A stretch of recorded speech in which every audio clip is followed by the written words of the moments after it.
pelajaran kita hari ini, yaitu yang pertama, menjelaskan perkembangbiakan vegetatif pada tumbuhan dengan tepat.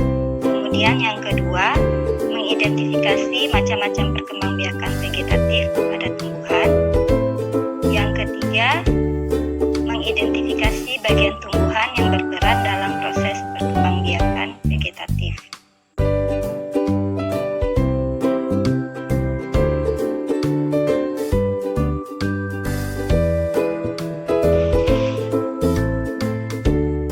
Baik anak-anak, yang pertama Ibu menjelaskan dulu apa itu perkembangbiakan vegetatif.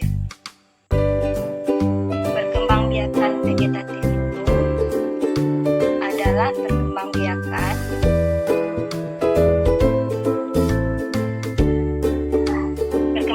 vegetatif itu adalah perkembangbiakan yang tidak memerlukan peleburan sel-sel kelamin, baik itu sel kelamin jantan maupun sel kelamin betina.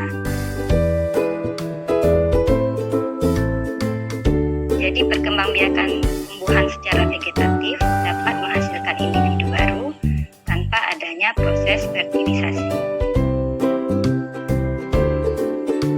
Perkembangbiakan vegetatif itu ada dua macam. Yang pertama ada secara alami, yang kedua secara buatan.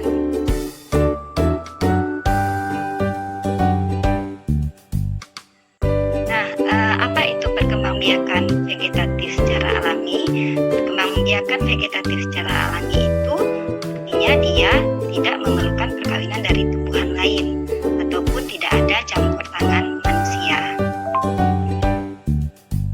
Ada beberapa macam jenis perkembangbiakan vegetatif alami. Yang pertama kita lihat adalah tunas. Nah, tunas ini biasanya tumbuh dari dalam tanah di sekitar tumbuhan induknya. Nah, kalau kalian pernah lihat misalnya pada tanaman pohon bambu ataupun pohon pisang, kalau di sekitar pohon bambu itu ada muncul tunas-tunas baru atau yang dikenal dengan rebung. Nah, rebung itu adalah tunas yang nantinya akan tumbuh menjadi pohon bambu yang baru. Nah, demikian juga pada tanaman pisang, yang tumbuh di sekitar tanaman pisang itu adalah tunas.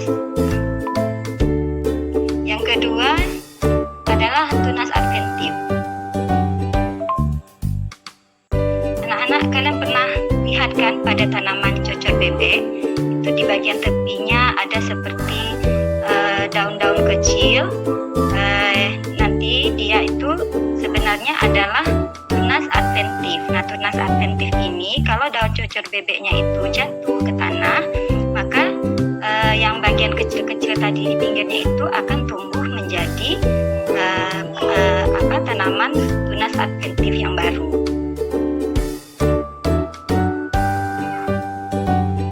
Ketiga, umbi batang.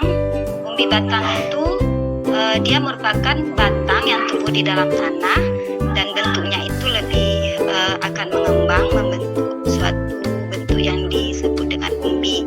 Nah, umbi ini biasa dia berfungsi sebagai tempat penyimpanan cadangan makanan bagi tumbuhan.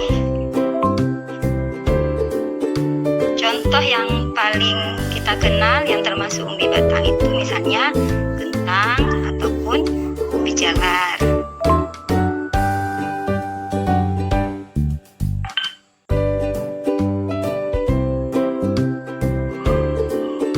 Yang keempat yang termasuk dalam perkembangbiakan vegetatif alami itu adalah umbi lapis. Nah, kalian tahu umbi lapis kan? Tahu, Bu. Umbi lapis saya tahu.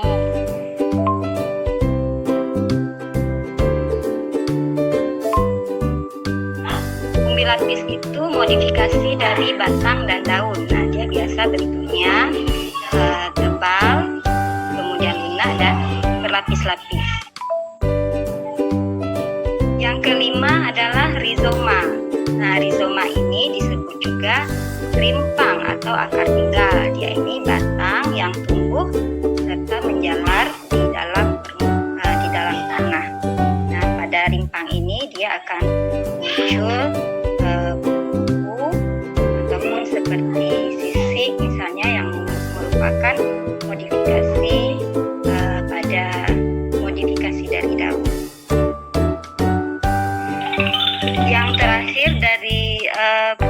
biakan vegetatif itu adalah stubul, yang merupakan batang yang muncul atau tumbuh secara mendatar di dalam pada permukaan tanah.